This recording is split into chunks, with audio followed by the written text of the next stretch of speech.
No fears, no chains. Invites you to live a life of emotional abundance. Written by Vanessa Pisuto. Narrated by Belinda Sainsbury. Good morning, dear friends. Today, October the 4th, our devotion is entitled Don't Forget. Our scripture reading is taken from Deuteronomy chapter 4 and verse 9. Only take heed to yourself and diligently keep yourself, lest you forget the things your eyes have seen, and lest they depart from your heart all the days of your life, and teach them to your children and your grandchildren.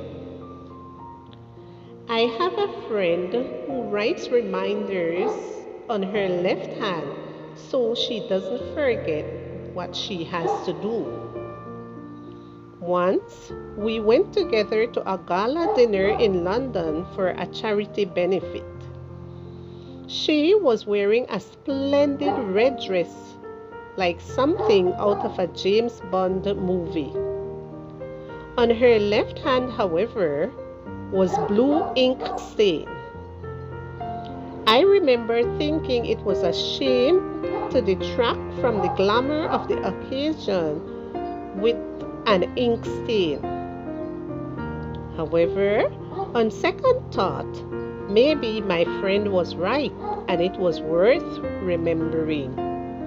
Maybe forgetfulness costs us more than we imagine. In Gabriel Garcia Marquez's novel, 100 Years of Solitude, the entire town of Macondo gets sick with insomnia.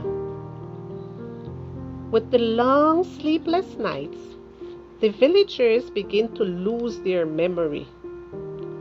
Aureliano, a silversmith, begins to forget the names of the tools he uses.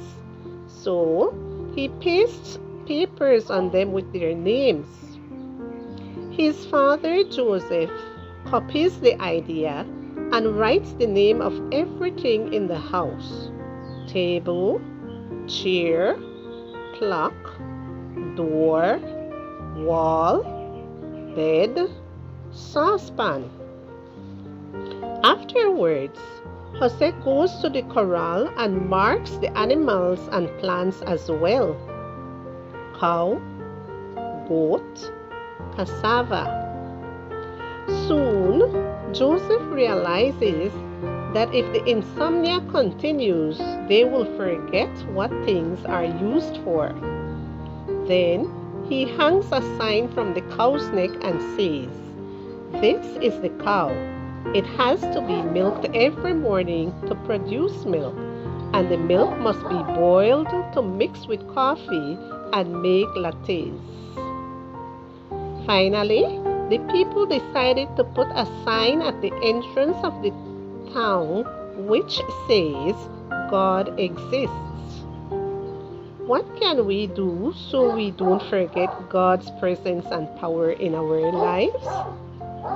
Moses told the people of Israel to make sure they never forget the experiences of the past.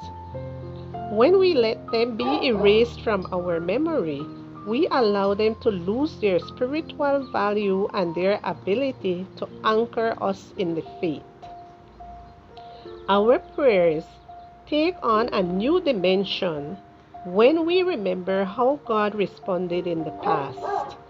Let us look for the spiritual equivalent of a tying of a thread around our finger or writing on our hand. Deuteronomy 6:69 and Proverbs 3:3. Keeping one's memory active is fundamental.